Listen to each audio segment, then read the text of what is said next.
Hey guys, thanks for watching. This week we're doing the Turquoise challenge video. This video is part of a challenge that a bunch of artists are doing on YouTube. Dina Tollefson created the challenge on her channel, and she's inspiring other artists to create a painting that all fits the same theme. So the theme for this one is the color turquoise. So for this painting I was inspired by Yellowstone National Park. I visited the park last month, and it is a massive super volcano under the ground that creates lots of thermal activity at the ground surface, including hot springs and geysers and lots of steam vents. So it was really cool to see in person. All of these hot springs have different colors in them based on the type of bacteria that are living in those hot springs. So it's pretty cool how they can all be very different colors. But this one here is my favorite one I saw. It was a brilliant turquoise color, and then we have those warm yellows and reds of the plant life surrounding the hot spring, and then that black right along the edge of the hot spring and that white rim. So I thought that would be perfect. It almost looks abstract if you look at it long enough, but I thought it was great for a painting, and I'm gonna get started on that shortly here. So first I'm showing you guys all of the colors I'm gonna be using in this piece. I have cerulean blue, phthalo green, my favorite color, lemon yellow, phthalo blue, permanent green light, white, titanium white for that one, ivory black, burnt sienna, cadmium yellow, cadmium red, and ultramarine blue. So those are the colors I started out with. First I'm working on blending several different varieties of the color turquoise with more green in them, and then some with a little bit cooler blues in them, some that are closer to the white value range, some that are just more saturated dark blue, just to try to get that whole range of colors that I'm going to be using in my hot spring. I started out with my go-to color blend for making a turquoise color, and that is phthalo blue, phthalo green, and white. So I just keep adding different amounts of the colors until I get close to that color I'm trying to achieve.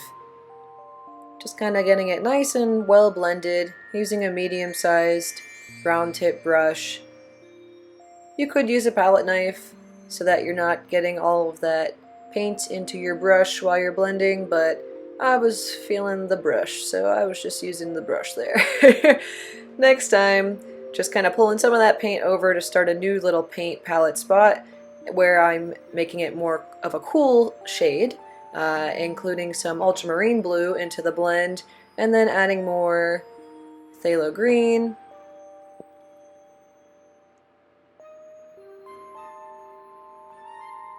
and moving down into another new color palette spot. I'm trying to make an even darker and more saturated hue of turquoise with more phthalo blue and more phthalo green. Now I'm moving over and starting a new one and blending some of my lemon yellow in with my white, and I still have some of that phthalo blue, phthalo green mix on my brush, so it's making it turn more of a turquoise color there.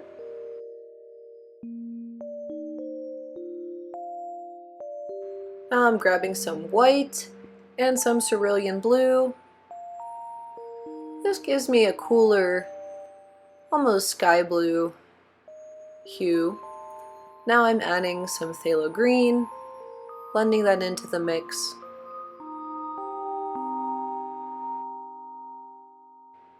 We have phthalo blue, white, and lemon yellow. So if you have all of these oil paint colors, then you can make all of these different hues that I'm creating here. It's fun to just play around and see if you put about this much green and this much blue and this much white, what do you get? If you increase the white or increase the blue or start to add a brown like I just did there, what happens to the color? So it's fun to play around and just try to match colors to what you're seeing in your reference photograph before you get started with really applying paint onto the canvas.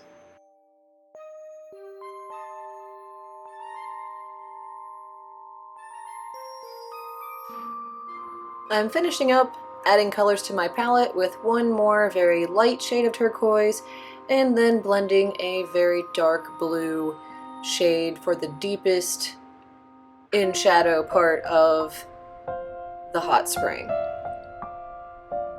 And once I finish creating these colors, I start by sketching out the concept for this painting.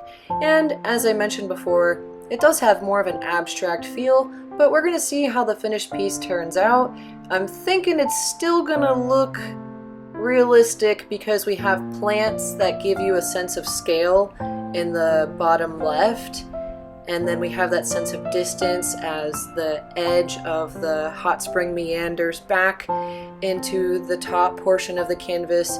Things start to get smaller. So we have a sense of depth and we have a sense of size for, you know, things that make you realize that this is a real thing in nature that we're seeing. So I don't know, we'll see how the finished piece turns out, but for now I'm thinking, even though from far away it's going to look abstract, when you come up close to the painting you'll realize that it's a hot spring in Yellowstone, and those are plants on the left and that's water, very hot water, on the right. I typically start out my paintings with a grid, or like I did here, a lazy version of a grid where I just put a little crisscross in the center to mark where the center of my painting is going to be. I get those hash marks all marked out just to eyeball where each quadrant of the canvas is going to be, and that helps me see where things are on the reference photograph in comparison with my canvas. So first I'm just sketching out that rim of the hot spring. Next I sketched out where the white crest of that hot spring meets the dark gray-black rock area, and then where those lighter rocks and plants are placed. I also sketched a quick line where we have that little ledge in the hot spring that's underwater but still not quite that turquoise blue yet. And once I finished sketching everything out, that's when I actually blended all those turquoise colors. So now we have all the turquoise colors ready to go, and we can get started with adding our colors onto the canvas.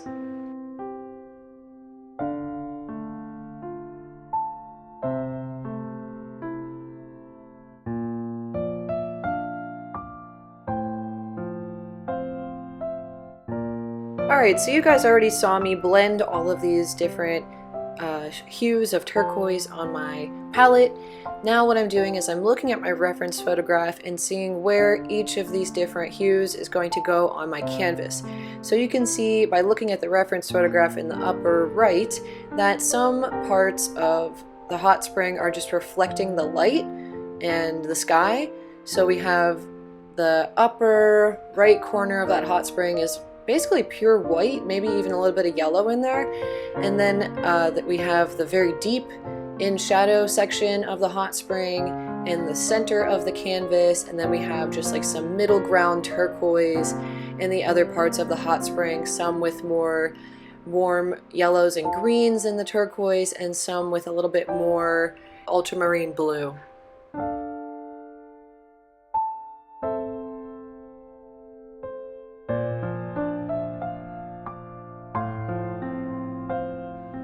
I'm mostly using a medium to large brush, either flat-tipped or round-tipped. It's not a huge deal at this point because I'm just trying to really cover that canvas with this base layer of my turquoise. Now I'm working on that deeper section of the hot spring where we have our darker phthalo blue. And this extends along that rim, that little platform rim in the hot spring, going farther away from us until it gets lighter, and then we can't really see it anymore because we have that reflection of the sky above it. So I'm just trying to get a good blend of all of my turquoise hues into each other for now, and then after this layer of turquoise paint dries, I will go back and I'll start to add the ripples from the wind on that hot spring.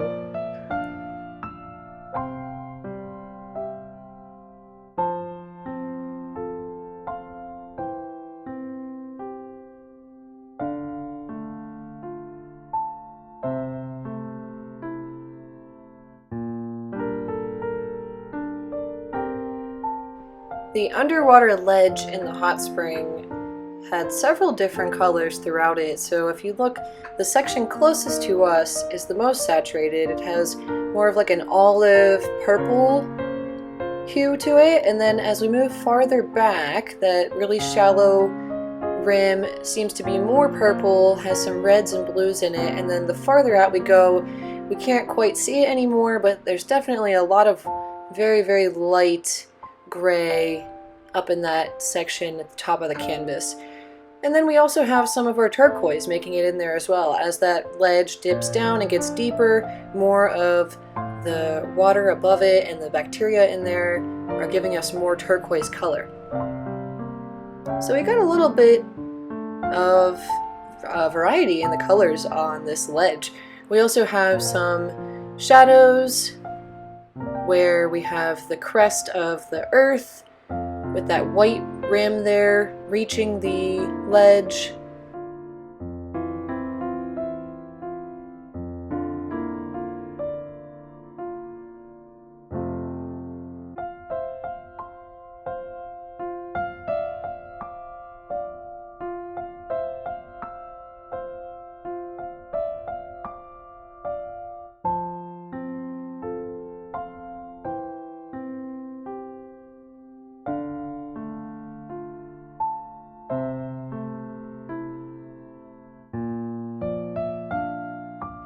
To finish blocking in my base layer of color for this piece, I started with that black rim, adding some burnt sienna and a little bit of white, a little bit of ultramarine blue into that, so we didn't have pure black as a base there.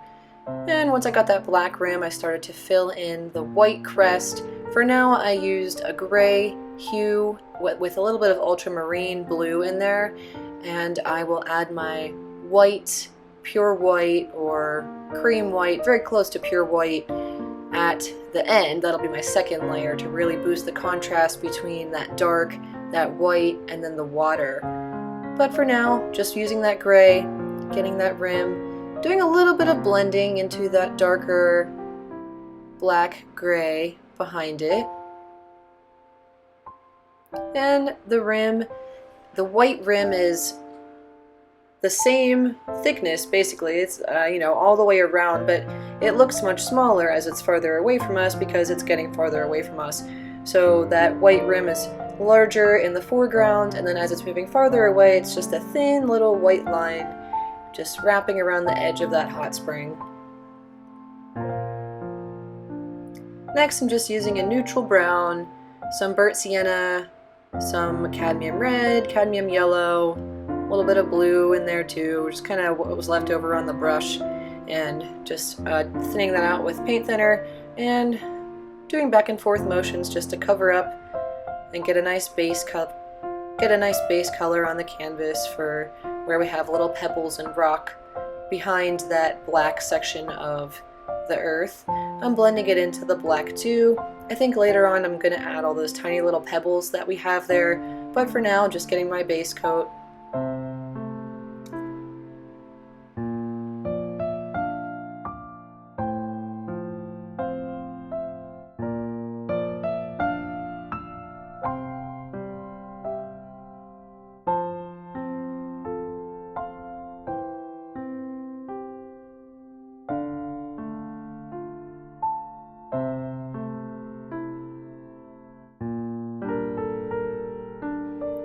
Alright, next I took my permanent green light and used a flat tip medium-sized brush to just draw some blades of grass there, paint some blades of grass I should say, and didn't do any shading or highlighting yet, just going in with a base color just to identify where my grass is going to be in this painting. And next I wanted to get some of that yellow off of my palette, and I just sprinkled some yellow flowers onto the canvas. I did not need to do that yet, but sometimes I get ahead of myself when I'm painting. Alright, so I let that first base coat dry, and I came back for a second session here. I mixed that nice little palette there you just saw, and now I'm working on adding detail to this piece. This is the ledge that's just underwater in the hot spring, and that ledge has little pebbles in it, I guess you could say. I think they're mineral deposits, but they're all the same color, and they're just little hints of shadow, so I'm kind of outlining where those shadows are at the moment. And now I'm working on adding some of the reflection of light on the water ripples there. So the water ripples take a good amount of time in this painting. I'll do that base color I just had, then you'll see me add some highlights where the light's reflecting off of the water surface, and then you'll see me put in more deeper shadows where it's basically like the shadow of that little ripple of water. And we have a lot of different colors in the water reflection. So we have some that are more turquoise, some that are more the color of the sky. So for example, we'll have some reflections that have phthalo green and phthalo blue, and then we'll have some reflections that are mostly ultramarine blue and white. So we have, and a blend of all of those. So you know, lots of different colors going on and combinations going on in the water. It just takes a lot of time to build up all of those different layers to really make those ripples look realistic.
Here I am working on adding my white for the edge of the hot spring where we have that mineral deposit.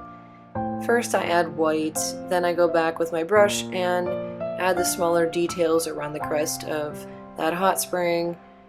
Then I start to add that ultramarine blue / gray fade out from the white, going towards the black there. It makes a nice smooth transition into that black color, and then I start to blend them together and just letting the brush move freely, not trying to be too stiff or too perfect with this, just letting the brush kind of dance along there and create some little shadows.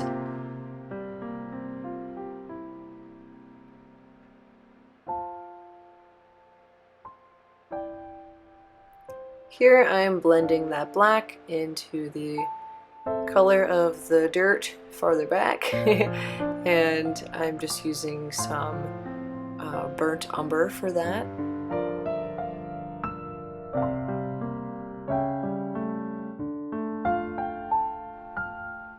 Here I'm using a large distressed brush to try to get the texture of tiny pebbles from far away.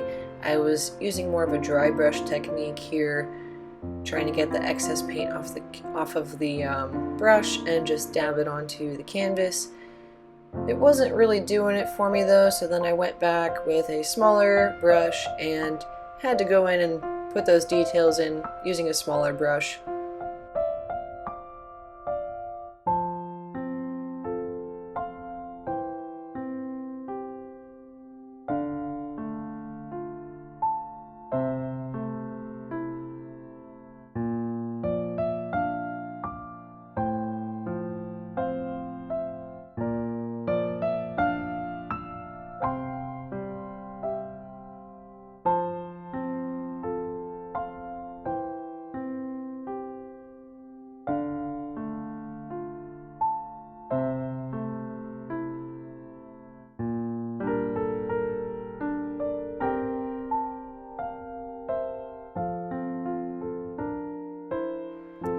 And now I'm working on adding more detail to the plants. I'm adding a shadow color at the base of each of these little blades of grass, and that is a mix of phthalo blue and phthalo green and a little bit of burnt umber. I also am going back over those shadow spots with my permanent green light, which was the base color I used, and then I'm just taking a really thick layer of the yellow paint, and while I still have the wet blades of grass, I'm just plopping that yellow paint right over top.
As I mentioned before, working on the earth part of this painting is very repetitive, just shadow, highlight,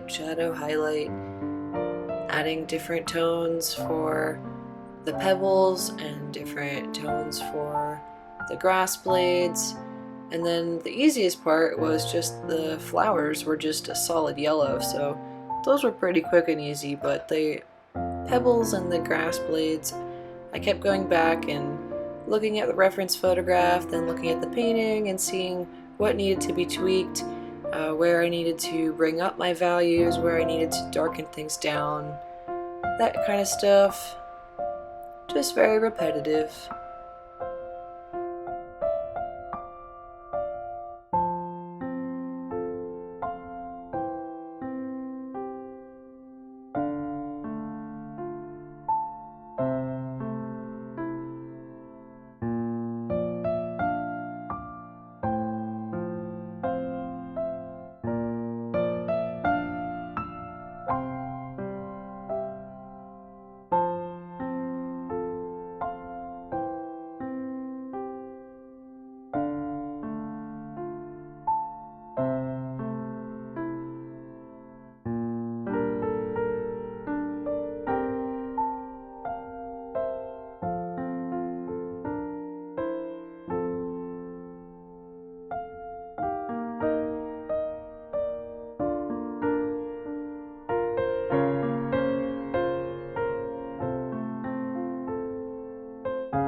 And just like that, with the addition of several more ripples on the water, I called this a completed painting.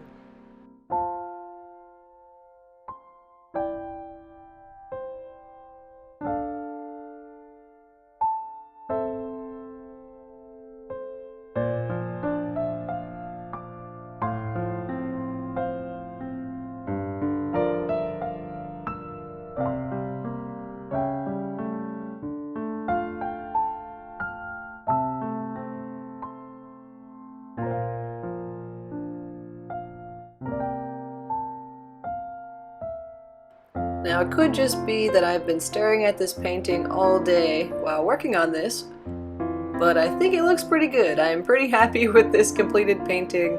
I think that crest line right along the edge of that hot spring is what really draws your attention into the piece and really makes it look realistic. It just gives that nice border between earth and water, and the way that I would paint water versus painting land is just such a nice contrast, and I love that crooked little line that just separates the two on my canvas. So thanks for watching. I hope you enjoyed my turquoise challenge painting video. Have a great day and happy painting. Bye bye.